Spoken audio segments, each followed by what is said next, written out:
I am so glad you are here. It is Magickal Tuesday, 13th, no, 14th, sorry, of January 2025. And I want to talk about hexed items today. Things that might be an item that might be cursed, hexed, maybe something you've inherited that a relative was extremely attached to, and upon their death decided they would leave part of themselves there or all of themselves there. How you figure out if an item is something that you need to have cleansed or that you need to do a cleansing on. And I'm going to encourage you to do the cleansing because you know your situation better than anybody else. And you will naturally catch the nuances and understand the nuances that cannot be verbalized. So you're the best person to do your magical workings.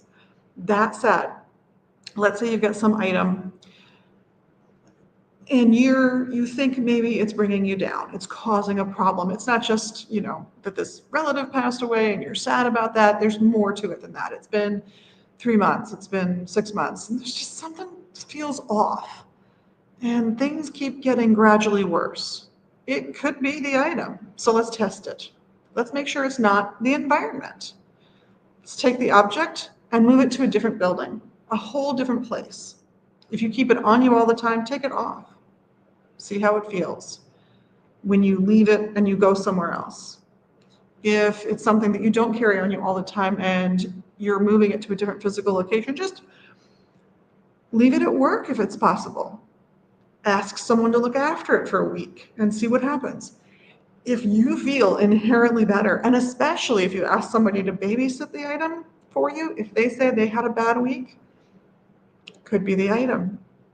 If, on the other hand, the problems persist and continue, even with the item out of the space, then the item's not the problem.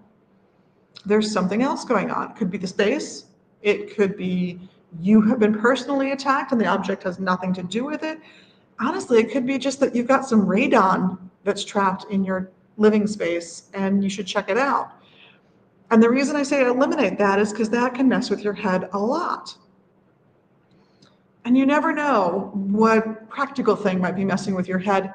And sometimes those practical things would have been called demons centuries ago. Like once upon a time, diseases, illnesses, infections were caused by malignant spirits or evil spirits, right? Well, we have different names for those now. We call them microbes. And we've decided that there are germs that are microbes and viruses and fungi. Those are all forms of microbes. And some of each of those groups attack us in ways that we don't want.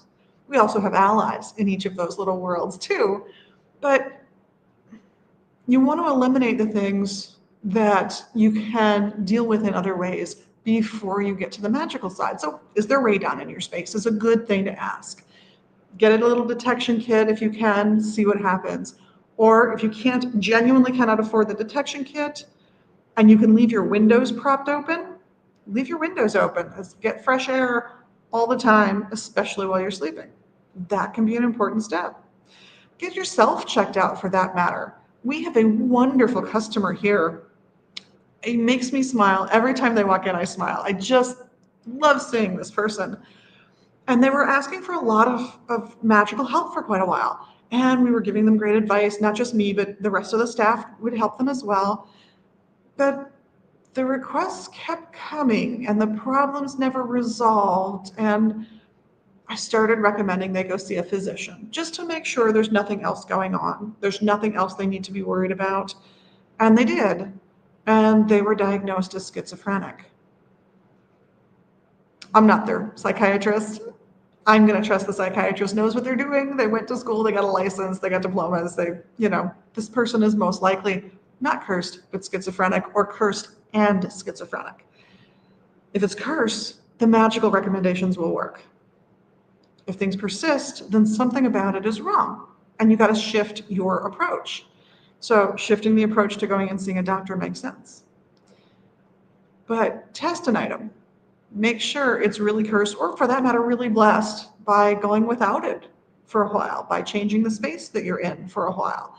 If the problems persist, it's not the object. If when you take the item back into your possession and keep it with you the way you had before, If the problems had gone away and reemerged, it's the item. So I'm kind of telling you to play with it, basically. Kind of poke at it, see if that's really the cause. Now, if it is, there are wonderful things you can do. There are cleansing baths you can give these items. You can expose them to the sun for extreme amounts of time. There are herbs you can use, stones, all kinds of things that can remove curses, ties, hexes, you name it. There are rituals where you take a knife and you carve around, completely around the object, so that you cut any ties the object has to any outside influence besides you and the space you're in with it. There are, as I said, you could give it a hyssop bath. That's a lovely combination of an herb and water that has been used to purify and cleanse for centuries. Many, many options. And I'm over time, so I'm probably going to have to get to more of them on another week. But for now, be safe. Check your work. I hate to say it, but it's true. And this is Liz from Magus Books and Herbs in Minneapolis and magusbooks.com, wishing you a wonderful Hex and Curse-free week. Blessed be everybody.